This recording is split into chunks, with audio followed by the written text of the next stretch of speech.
1 second.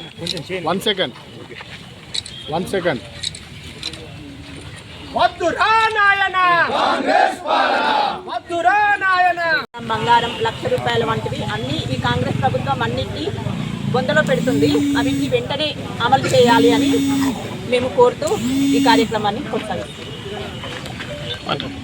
బీద కుటుంబంలో పుట్టినటువంటి ఆడపిల్లకి భరోసాగా కేసీఆర్ గారు ₹1,00,000 ఇవ్వాలని 2014 అక్టోబర్ 2న ఈ కార్యక్రమాన్ని ప్రారంభించారు. ప్రారంభించినప్పటి నుండి 13 లక్షల కోట్లు ఆర్థిక సహాయాన్ని చేశారు. అలాంటి పేద కుటుంబంలో పుట్టినటువంటి ఆడపిల్లకి ఎంతో భరోసాగా ఒక మేనమామగా ఒక తండ్రిగా భరోసాగా ఉండి ఇప్పటి వరకు చేపట్టినటువంటి ఈ కార్యక్రమాన్ని ఇప్పుడు లేకుండా చేస్తానని చేస్తున్న రేవంత్ రెడ్డి గారు ఇది జరగకుండా చేయాలని చూస్తున్నారు. కాబట్టి మేమందరం ఈ కళ్యాణ లక్ష్మిని ఇలాగే కొనసాగించాలని, అంతేకాకుండా తులం బంగారం కూడా ఇంకా అమలు చేయాలని చెప్పి మేము డిమాండ్ చేస్తున్నాం.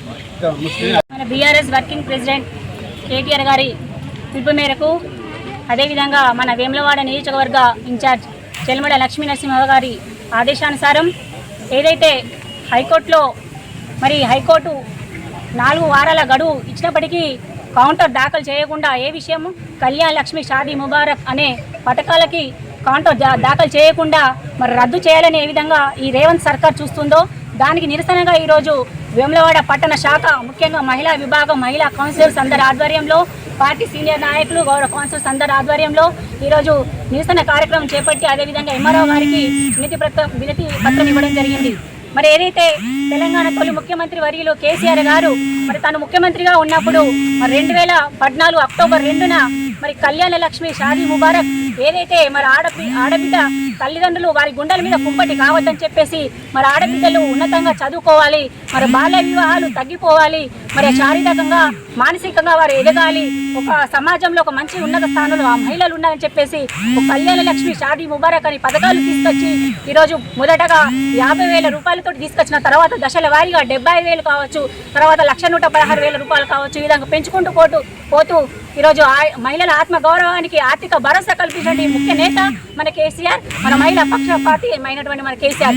ఈరోజు రేవంత్ సర్కార్ చూస్తూ ఉంటే పథకాలను తుంగలో తొక్కే విధంగా ఈరోజు మేనిఫెస్టో పెట్టిన ఏవైతే ఉన్నాయో తులం బంగారం కావచ్చు, షాదీ ముబారక్ కావచ్చు, కళ్యాణ లక్ష్మి కావచ్చు, ఏవైతే ఇవ్వకుండా తాడవేస్తూ పరిస్థితి వస్తుందో కౌంటర్ దాఖలు చేయకుండా ఈ విధంగా వాళ్ళ మంత్రులకు, ముఖ్యమంత్రికి కౌంటర్ వేసుకుంటూ కోట్ల రూపాయలు ఖర్చు చేసుకుంటూ ఒక న్యాయవాదిని పెట్టుకున్న సందర్భంలో ఇలాంటి పథకాలు ఒక న్యాయవాదిని ఎందుకు పెట్టడం లేని సందర్భంగా ప్రశ్నిస్తున్నాం.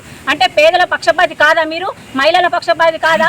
ఈరోజు 1 కోటి మంది మహిళలను కోటీశ్వరం చేస్తా అని ప్రగల్భాలు పలుకుతున్న ఈ మంత్రులు ఈరోజు మహిళలు కళ్యాణ లక్ష్మి చెక్కులు ఒక విధంగా రాక ఇప్పుడు గతంలో చూస్తూ ఉంటే పెళ్ళయి బిడ్డల సంకలెత్తుకున్నా కూడా పథకాలు చెక్కులు రావడం లేదు. ఈరోజు అట్లాంటి దుస్థితి ఏర్పడింది. ఎలక్షన్లప్పుడు ఏ విధంగా కళ్యాణ లక్ష్మి పథకం కోసం పందిట్లకే తులం బంగారం ఇస్తా అని మాట చెప్పి తప్పిన రేవంత్ సర్కార్ ఎటుపోయింది? ఈ విధంగా మహిళా ఆడపిల్లను ఇబ్బంది పెడుతున్న సర్కార్ ఎటుపోయింది? ఈ విధంగా అదే కేసీఆర్ గారు ఉన్నప్పుడు కళ్యాణ లక్ష్మి కావచ్చు, షాదీ ముబారక్ కావచ్చు, ఒంటరి మహిళల కోసం వారు ఇబ్బంది పడుతున్నారు చెప్పేసి ఒంటరి మహిళ పథకం కావచ్చు, ఈ విధంగా బీడీ కార్మికుల కోసం పెన్షన్స్ కావచ్చు, ఈ విధంగా చాలా వరకు కేసీఆర్ కిట్ కావచ్చు, అదేవిధంగా న్యూట్రిషన్ కిట్ కావచ్చు, చాలా మంది మహిళల కోసం ఆలోచించిన ఈ ప్రభుత్వం కేసీఆర్ ప్రభుత్వం. ఇప్పుడు చూస్తా అంటే గద్దెనెక్కి చాలా వరకు కూడా ఇచ్చిన హామీలు నెరవేర్చకుండా చాలా వరకు పక్కన పెట్టే పరిస్థితి కనిపిస్తా ఉంది. ఈ విధంగా కొనసాగితే రానున్న రోజుల్లో మా మహిళా పక్షం తరపున పెద్ద ఎత్తున కూడా నిరసన కార్యక్రమాలు ధర్నాలు చెప్పడం జరుగుతూ ఉంది. కాబట్టి రేవంత్ సర్కార్కి ఇదే చెంపపెట్టేలాగా ఈ మహిళలు చూస్తూ ఉంటే చాలా బాధపడుతున్నారు. ఏ ఒక్క మహిళ ఆడబిడ్డ పెళ్లి చేయాలంటే ఆర్థిక పరిస్థితుల్లో కూడుకున్నటి పని. మన పెళ్లి చేయాలంటే ఒక చెక్కులు రాక, కళ్యాణలక్ష్మి పథకం ముందుకు సాక, తులం బంగారం ఇవ్వలేక ఇవన్నీ చేస్తున్నారు. ఎందుకు ఇలాంటి పక్కన పెడితే మరి ఫ్యూచర్ లో తులం బంగారం మమ్మల్ని ఎవరు అడగడు, మరి మేనిఫెస్టో పెట్టిన ఎవరు మమ్మల్ని అడగరు. మరి పక్కన పెడితే ఇదంతా సాఫీగా జరిగిపోతుంది. ఒక కుట్ర కోణంలో ఒక కుట్ర చేసే విధంగా ఇది కొనసాగుతుంది. కాబట్టి దయచేసి ఆడబిడ్డలారా అందరూ గమనించండి. ఈ రేవంత్ సర్కారు మహిళల పక్షపాతి కాదు, మహిళలను అవమానపరిచే పార్టీ. ఈరోజు 1 కోటి మంది మహిళలను కోటిలో చేసే పార్టీ కాదు. దయచేసి మహిళా లోకమంతా కూడా మేల్కొనాలి. రానున్న రోజుల్లో ఈ పథకం కొనసాగించకపోతే పెద్ద ఎత్తున ఈరోజు మైనార్టీ వర్గాలు కావచ్చు, పేద మైనార్టీ వర్గాలు ఉంటాయి, ఆర్థికంగా లేని వాళ్ళు ఉంటారు. వాళ్ళ కోసం షాదీ ముబారకం తీసుకురావడం చాలా గొప్ప ఒక దార్శనికత ముఖ్యమంత్రి మన కేసీఆర్, ఆనాటి ముఖ్యమంత్రి కేసీఆర్ గారు. ఇప్పుడు చూస్తూ ఉంటే ప్రతి ఒక్కరు కూడా తుంగలో తొక్కే ప్రయత్నం చేస్తూ ఉన్నారు. కాబట్టి రానున్న రోజుల్లో మహిళా లోక తరఫున పెద్ద ఎత్తున కూడా ఇంకా నిరసన కార్యాన్ని చేపడతాం. వెంటనే దీన్ని అమలు చేయాలని సందర్భంగా తెలియజేస్తాం.